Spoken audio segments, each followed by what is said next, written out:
Du Moyen-Âge à nos jours, l'évolution générale des politiques publiques en faveur des personnes en situation de handicap a permis de passer progressivement de la notion de charité à celle de non-discrimination. Les lois successives de 1975 à 2005 en faveur des personnes handicapées ont tour à tour introduit la reconnaissance du handicap en tant qu'obligation nationale, la non-discrimination comme préalable indispensable, le respect de l'égale dignité de tous les êtres humains comme fondement primordial et la notion de compensation du handicap comme principe essentiel.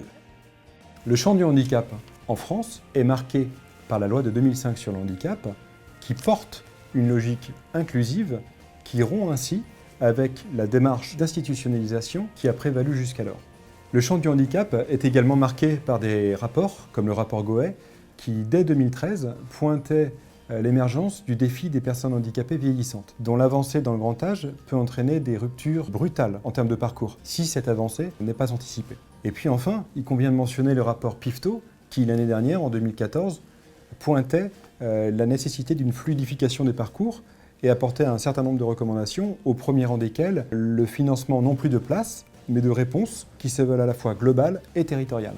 Alors, cette politique nationale prend tout son sens dans un département, celui de la Vendée, qui est marqué par un accroissement démographique très important, par un vieillissement tout aussi important et qui se caractérise par le fait qu'un tiers des travailleurs handicapés ont aujourd'hui plus de 45 ans. Face à ces constats, face à ces nécessités, l'Agence régionale de santé des Pays de la Loire a pris le parti de diversifier et de développer l'offre adulte, en doublant le nombre de places de maisons d'accueil spécialisées, en doublant le nombre de places de foyers d'accueil médicalisés et en finançant pas moins d'une soixantaine de places de SAMSA et à peu près l'équivalent de places de services de soins infirmiers à domicile.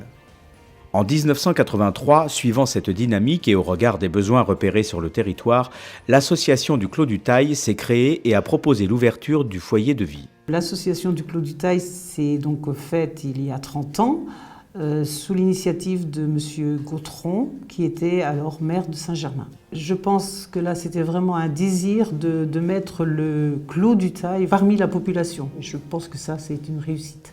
Eh bien, l'association a bien su se développer, bien se mettre, on va dire, au goût du jour vis-à-vis de la population, des résidents, et on essaie un maximum de la faire intervenir, notamment, par exemple, pour l'accessibilité au niveau de la commune. Depuis 30 ans, l'association a fait évoluer l'établissement vers 5 structures. Au départ, c'est le foyer de vie, ensuite le foyer d'accueil médicalisé. Et depuis 5 ans, nous nous sommes intéressés aux personnes en situation de handicap vivant à domicile. Nous avons donc créé un accueil de jour, un accueil temporaire, un SABS et un SAMSA. La valeur primordiale et essentielle de l'association du Clos du Tail, c'est de maintenir l'autonomie des personnes en situation de handicap que nous accueillons au sein de l'établissement. Pour ce faire, l'association a tout mis en œuvre pour professionnaliser au maximum le personnel.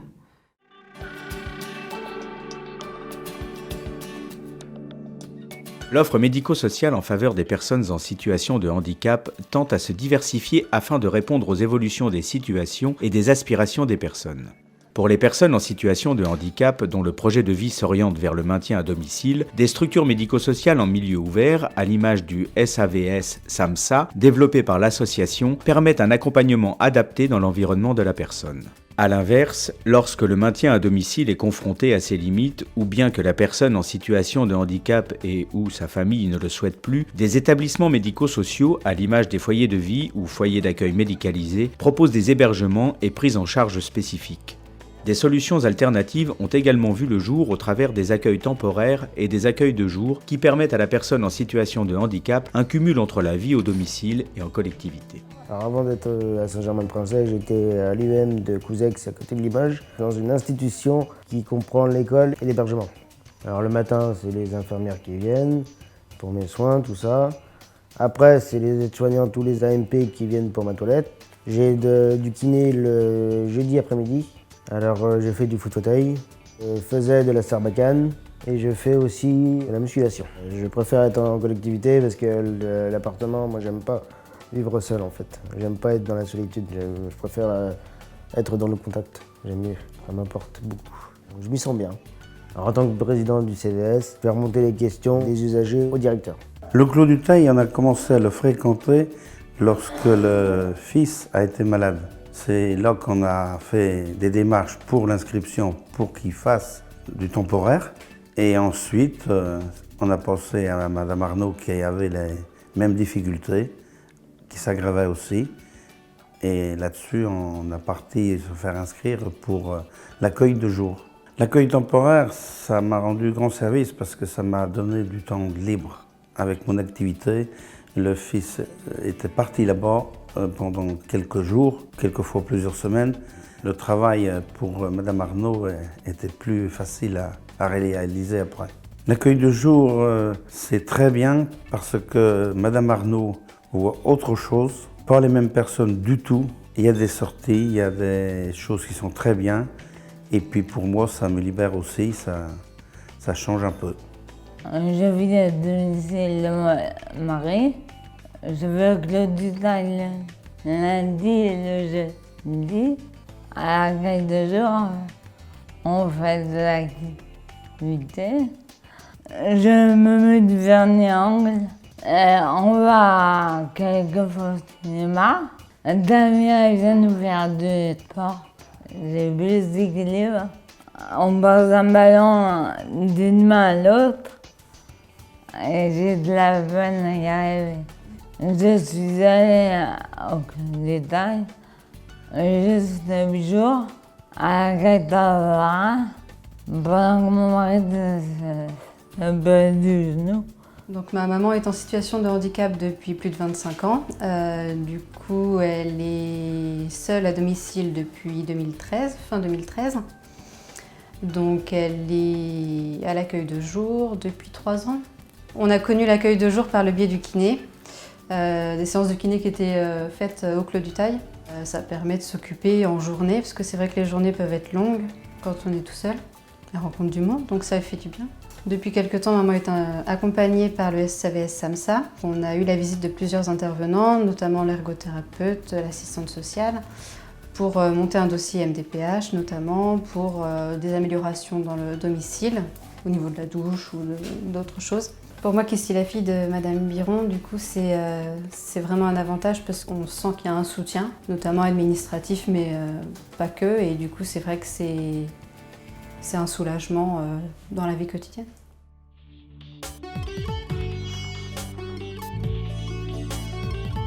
L'accompagnement des personnes en situation de handicap repose sur le projet de vie des individus dans les différentes dimensions de sa vie, personnelle et relationnelle, professionnelle et sociale, familiale et citoyenne.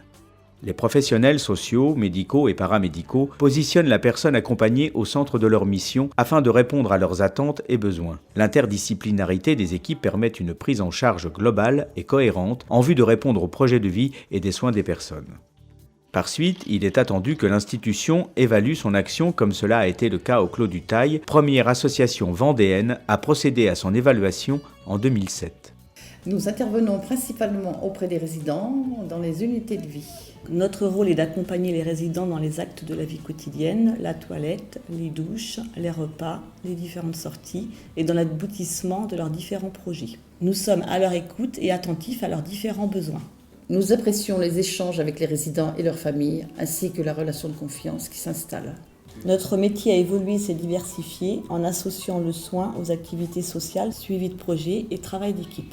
Des formations internes et externes nous sont régulièrement proposées. Elles nous permettent d'évoluer et de nous remettre en question sur nos pratiques quotidiennes. Alors, les missions principales des kinés au foyer Clos du Tail sont tout ce qui est autour de l'autonomie et donc sur le maintien des capacités fonctionnelles, quelles qu'elles soient. Les kinés et les ergos travaillent très souvent ensemble sur tout ce qui est adaptation du matériel, coquilles, matelas, etc. Moi, je suis arrivée en 2002 à la création de la médicalisation.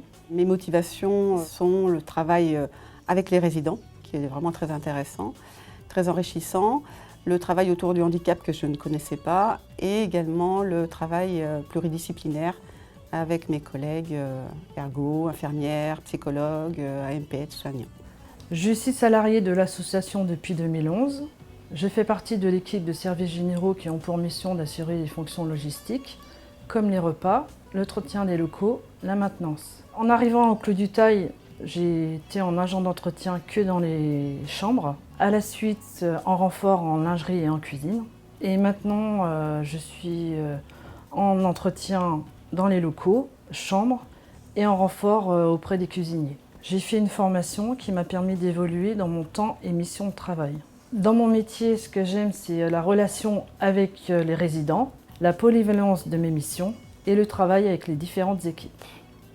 Le service a une mission d'accompagnement et de coordination en direction des personnes en situation de handicap moteur vivant à leur domicile. Nous intervenons à la demande des personnes et de leur entourage pour soutenir leurs projets relatifs à la vie quotidienne, sociale, au logement et à la santé. J'ai un rôle d'accompagnement social personnalisé et de proximité. Notre mission principale est de favoriser le maintien à domicile, préserver l'autonomie, mais aussi parfois d'accompagner la dépendance liée à l'évolution de certaines pathologies.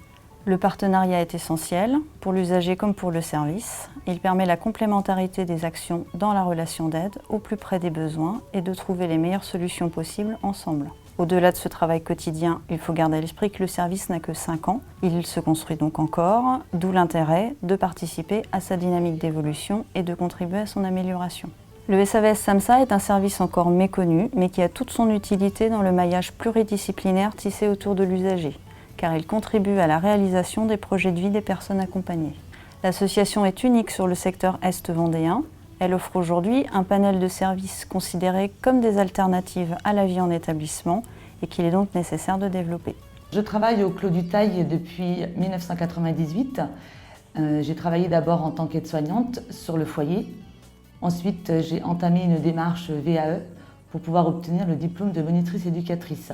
Je suis donc sur un poste de coordination sur le service d'accueil du jour depuis son ouverture. Mon travail en tant que monitrice éducatrice est de soutenir des personnes en difficulté physique, psychique ou sociale. Nous prenons en charge ces personnes à la journée en organisant et en leur proposant diverses activités.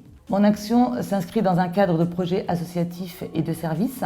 Mon rôle est de planifier, d'organiser et d'encadrer des activités pour leur permettre de maintenir des repères. Donc ces activités peuvent être des activités artistiques, des activités sportives, des activités créatives et puis aussi tout ce qui est sortie culturelle ou touristique.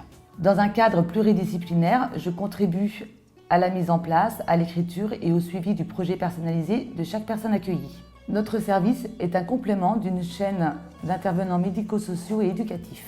Il a pour objectif de créer du lien social, sortir de l'isolement et de faire des activités et des sorties. C'est un moment de répit aussi pour les aidants. Notre rôle est d'accompagner les personnes dans les actes de la vie quotidienne, de maintenir les acquis et de favoriser l'autonomie. Nous élaborons l'organisation des différentes activités selon la possibilité et le souhait de chacun. Ce qui me plaît dans mon travail, c'est d'apporter du bien-être aux personnes et de leur permettre une ouverture vers l'extérieur.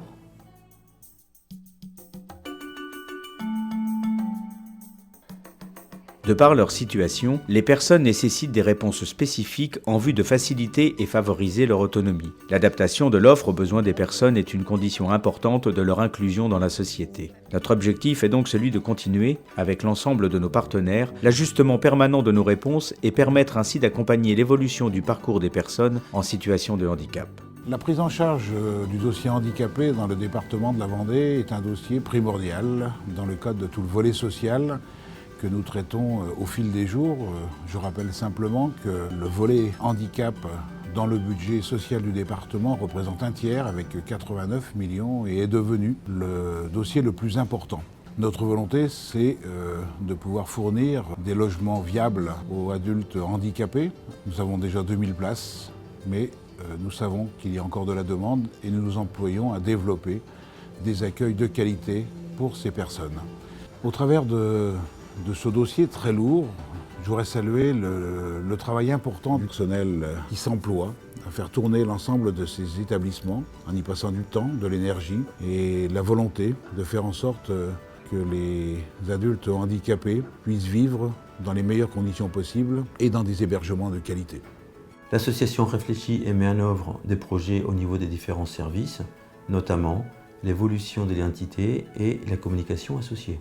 La contractualisation d'un CEPOM est un cours de réflexion avec l'ARS et le conseil départemental. Au niveau du foyer, nous essayons d'adapter les réponses aux évolutions des besoins en termes de médicalisation et d'avancée en âge. Nous travaillons également à la réalisation d'un nouveau projet d'établissement et enfin à une démarche d'évaluation interne qui va être initiée dans les prochains mois au SAVS, SAMSA et Accueil du jour. Je voudrais profiter de l'occasion qui m'est donnée pour remercier les résidents d'avoir fait du foyer leur lieu de vie. Je voudrais également remercier les salariés que depuis 30 ans ont fait vivre le foyer. En diversifiant et en développant son activité, je pense en particulier à l'accueil de jour médicalisé, mais également et surtout aux places de SAMSA, le Clos du Tail s'inscrit parfaitement dans les politiques nationales que porte l'Agence régionale de santé, mais surtout répond aux besoins de la population. C'est une évolution qu'il convient d'encourager et surtout de saluer à l'occasion de cet anniversaire. Et il n'est jamais trop tard pour envisager la perspective de la signature d'un contrat pluriannuel d'objectifs et de moyens avec l'Agence régionale de santé, et ce, même à 30 ans.